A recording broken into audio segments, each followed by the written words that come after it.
Hey gearheads, and welcome to Garage Talk. I'm Corey and this is the 2022 Toyota GR86. This is a proper front engine, rear wheel drive, manual transmission sports car that is a blast. In this video, we're going to take a quick tour around the vehicle, hit the streets to see what it drives like, and tell you if this is worth cross-shopping against the famed Mazda Miata, if it's a bargain compared to Big Brother Toyota Supra, and if it's good enough to keep you from waiting on that new Nissan Z. Do us and you a favor and hit that subscribe button down below and ring the bell so you are notified every time we post a new video. And if you want to see some behind the scenes stuff before it is here on YouTube, find us on Facebook, Instagram, and TikTok, all at GT Garage Talk. And everything we do, including our award-winning podcast, can be found at gtgaragetalk.com.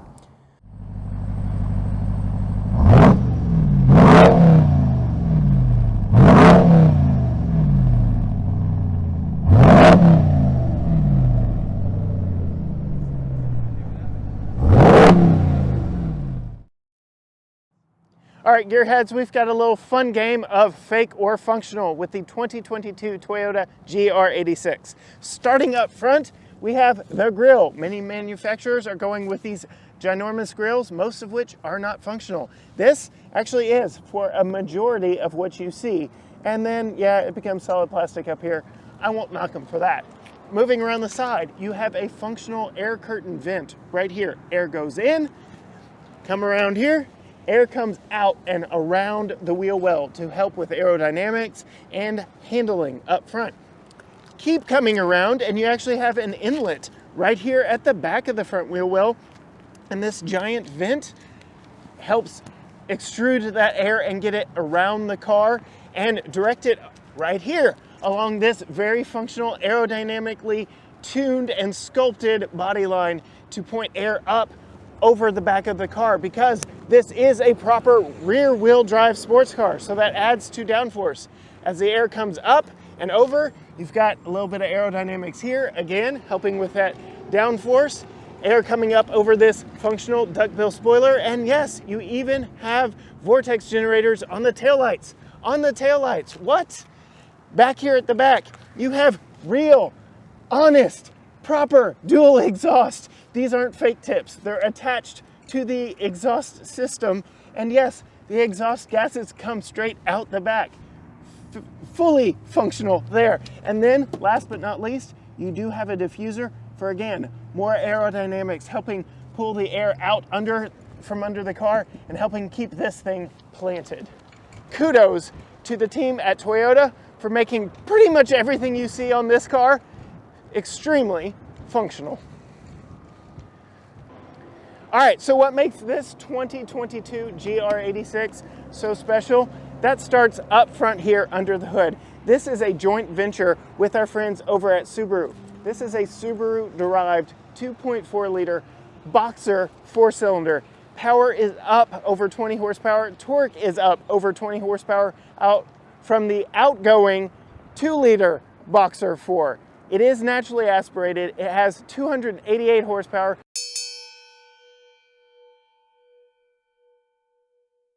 (184 pound-feet of torque, both up over 20 from their previous generation. This thing is fun. Those power numbers may seem a little bit small, but in a vehicle that weighs 2,800 pounds, this thing is going to be a hoot out on some curvy back roads and mountain roads. Coming around the side here, you can see not only do we have functional air vents on either side of the wheel well here to help direct air around the wheel, you've got some pretty nice performance tires wrapped around 17-inch wheels. I really like that these are functional. You know, the team that helped BMW make the Supra should have looked at what they did here with Subaru. Just saying. The overall proportions of this vehicle are just stellar. The rear wheel drive dynamic of it is very evident from this long hood and short deck. It is a 2-door sports coupe. They say it's 2+2, but moving inside, you've got, let's see, decent space for one right here. Let's fire it up and see what that 2.4 liter Boxer 4 sounds like. Let's give it a little rev. Now this has 7,500 RPM redline, but not only does this have increased power over the outgoing model, the power is available much lower in the rev band than before. So it is more usable power across the board. Front seats are nice. We got that covered, but I said this was a 2+2. Well, sitting behind myself, maybe I can, no, my foot's stuck. Maybe I can get in here a little bit, like, okay, here, maybe, yep. And then we pull the seat back and maybe sit about like, there we go. It's a 2+2, right? Okay, I gotta get out of here. Oh, help me. Oh, there we go. I figured it out. I got it. No, the seatbelt's got me. Okay, all right. So, it's a 2+2, but most people probably are not gonna be putting their friends or loved ones back in the back. The rear seat back actually does fold down for additional cargo, making this a much more practical vehicle. So let's check out that aspect of it. Oh, okay. So manual releases here inside on top of the seat back, and okay, I had to reach that one. There we go. And there you go. Just folds flat, makes that trunk actually really huge and usable. Reminds me of my brother's 1984 Nissan 240 SX. Nissan? Maybe you bring that back for a competitor to this. But you can fold that up just like that. And yeah, you could probably use these for seats. Moving around back to the outside of this vehicle, I think the styling back here at the rear is the best overall aspect of this vehicle. This very smooth transition to the duckbill spoiler, this very short deck lid, everything about the lines look amazing back here. Yes, all the functional aero bits to help direct air up over the rear and keep the rear planted. This thing is styled to the nines. I absolutely love everything about this. The team over at Toyota and their partners at Subaru really hit this one out of the park. Why don't we take a look really quickly at the trunk space? I mentioned earlier that you can fold the seats down from inside. You've got a decent trunk here. There's my backpack for reference. It's pretty dark, but there are actually two latches back here that you can fold the seat down from back here. So let's see if I can, all right, there's one. Gotta kind of climb in here to get both of them. And there, whew, there you go. That's probably the way I would go about doing it. So again, more usable space, even though the opening is a little bit small. But if you're buying this, you're buying it for weekend fun, and that's what this thing is all about. So let's hop in, start it up, and see what this is like on a curvy East Texas back road. All right, setting off in the 2022 Subaru GR86. Subaru, yeah. So a little Freudian slip there. This is the Toyota GR86. There's just so much Subaru going on inside here that I kind of got lost. I do want to welcome my buddy Eric. He is our photographer, does a lot of work for us, and he will actually be putting this thing through its paces because he is track trained. So he will give you even more insight as to how this thing drives at speed than I can. First, I want to talk about the interior. It's cozy. Yeah. It's nice and tight. It's a 2+2, but let's be honest, you're not putting anyone back there. I don't want to be one of the two that's in the back. That's punishment. But as far as the interior appointments go, the materials in here, are nice. It's creak and rattle free. It's well put together. That Freudian slip of Subaru at the beginning, it's very Subaru in here. The noises are Subaru, the infotainment is Subaru, the gauges are Subaru, the cruise control, well actually that's Toyota. Interesting. The engine literally says Subaru on it. Yeah, they got their name on there too. Yeah. Toyota up top, Subaru on the bottom, and the 228 horsepower and the 180 plus pound-feet of torque have been bumped up over 20 from the previous model.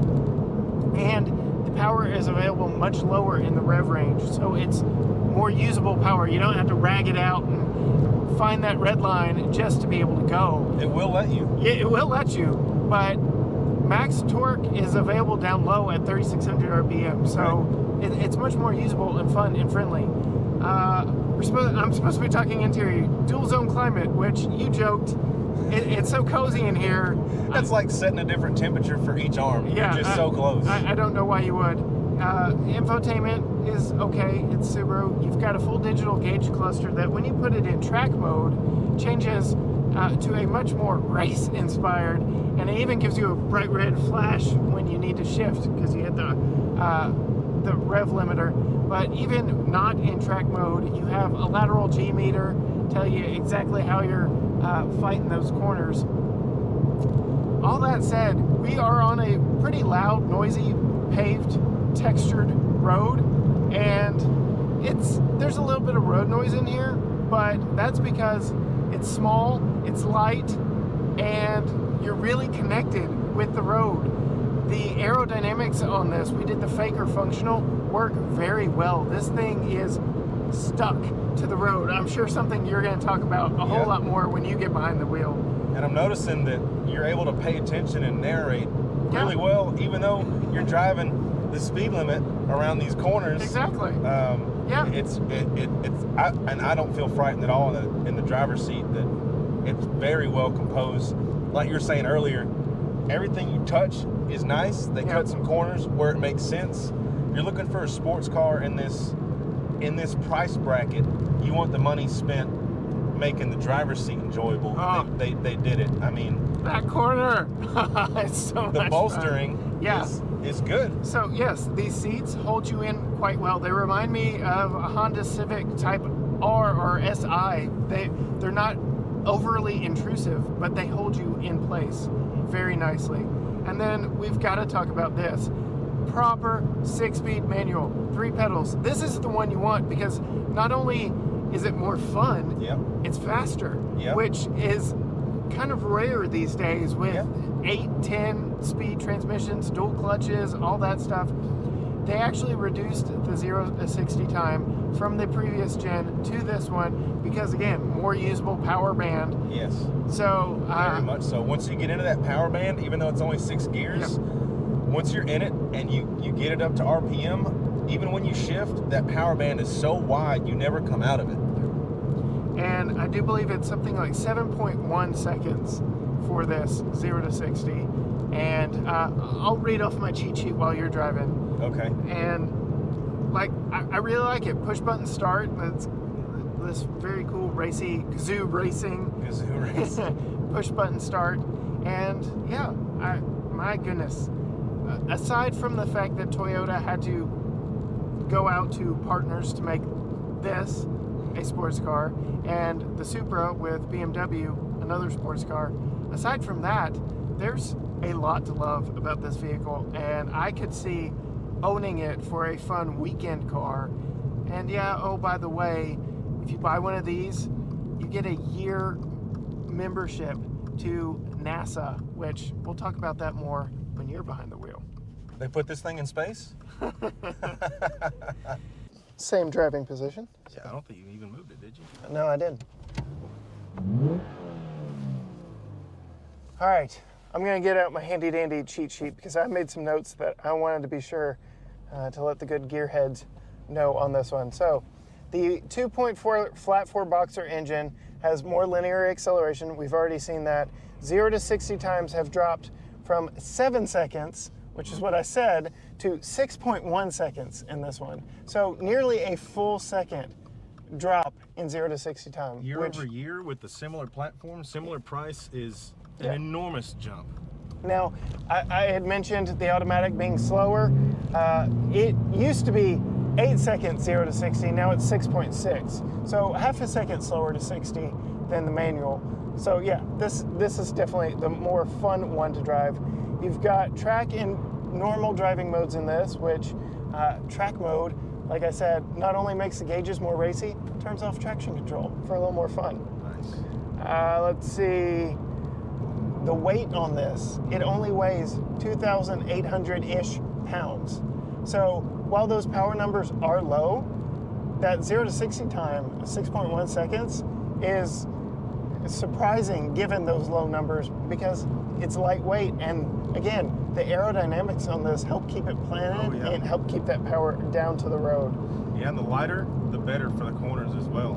Being heavy in a straight line is fine, but it's not okay around a corner at all. So speaking of corners, you have 11.6-inch front brakes and 11.4-inch rear rotors in this. And the tires are...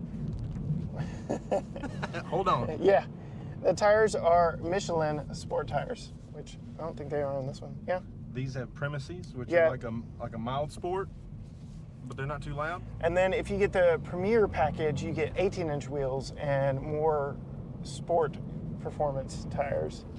The Pilot Sport 4 tires on the, which are a great tire. Yes. And then, you know, we joked before I got out from behind the wheel. Oh, yeah. It'll let you take it all the way to red line.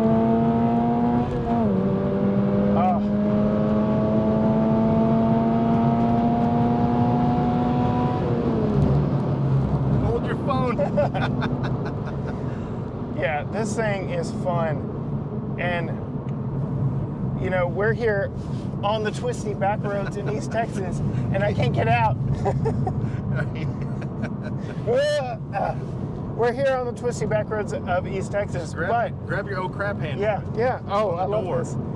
If you buy one of these, you have a 1-year membership to NASA. And no, I'm not talking about the National Aeronautics Space Administration. I'm talking about the National Autosport Association, which I'm not quite sure how they got away with that, but whatever.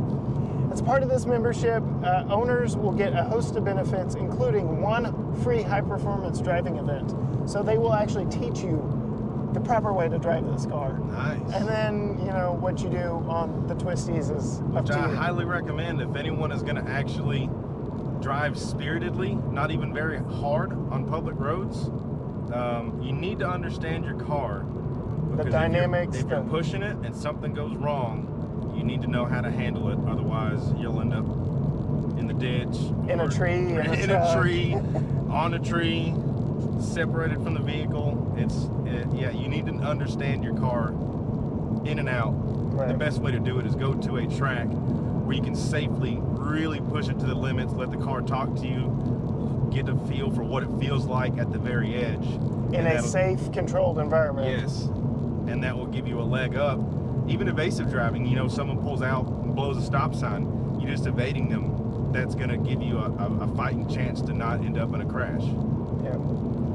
And, you know, we joked earlier about the oh crap handle. There is actually a very nice handhold here on the door at the front of the armrest that allows you, you know, to brace. Yeah. And then there's, what, this little finger hold? I don't know. Change, maybe?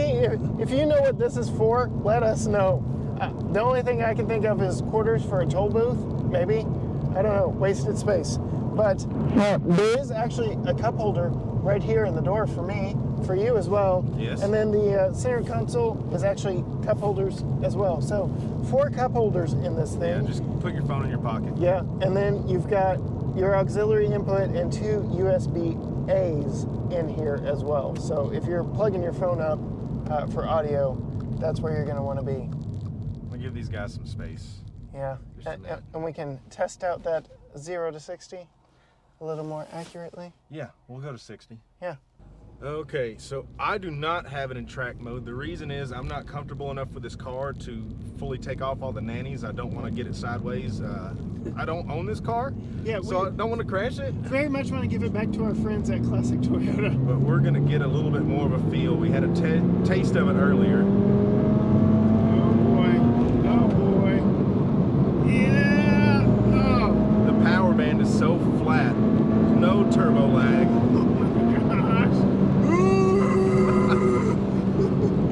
It doesn't fight you. No. Even these tires, they're not the Michelin Pilot Sport 4s, but they're perfectly adequate, especially whenever this car's aerodynamics, I can feel it. It's not just, I think it's working, I know it's working. I can feel it in the steering wheel, I can feel it in the grip.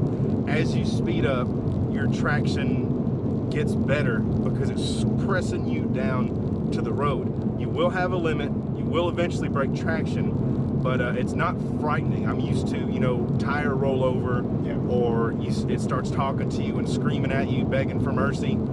This thing, I'm not even getting close to pushing it, but usually by that point, you're starting to push a vehicle. Like, thinking that your sporty, you know, two-row crossover is going to do something like that, absolutely no way. This is... Yeah, so if you're in the comments saying my Corolla Cross could do that, no. Yeah, if you're a bigger car would maybe do the similar thing in the straight line, but as soon as you hit a corner, this is a sports car. This is not a tuned-up commuter car. This is a sports car. You can feel it. 2,800 pound curb weight, thereabouts, manual transmission, rear-wheel drive, active aerodynamics on it, low center of gravity, everything is just right. Spectacular 6-speed transmission. You don't get that, you know, in the cheaper 6 speeds, you kind of feel like you're like throwing through rubber. Yeah, you feel like you're rolling across like a barrier. This one is click, click, you're in it. Hard, firm, crisp engagements. It's a sports transmission. You can even see it shaking around. It's a real transmission. I love it. Look, you got the e-brake for emergency reasons. You know, it's a great sports car, and for the price, you would swear it had more power. Yeah. You would swear this thing had more power. It just starts pulling, and it just keeps pulling, and it will go all the red line, just screaming and loving it. All right, so at 30 grand as spec'd as this one sits, with 228 horsepower, rear-wheel drive, real honest to goodness manual transmission, is this the car to buy? If you're looking for something that is fun, sporty, and affordable, I think look no further than this. There are other options out there, the Miata, Big Brother Supra, but this is definitely worth a look. So if you are looking for a fun, affordable sports car, GR86, baby.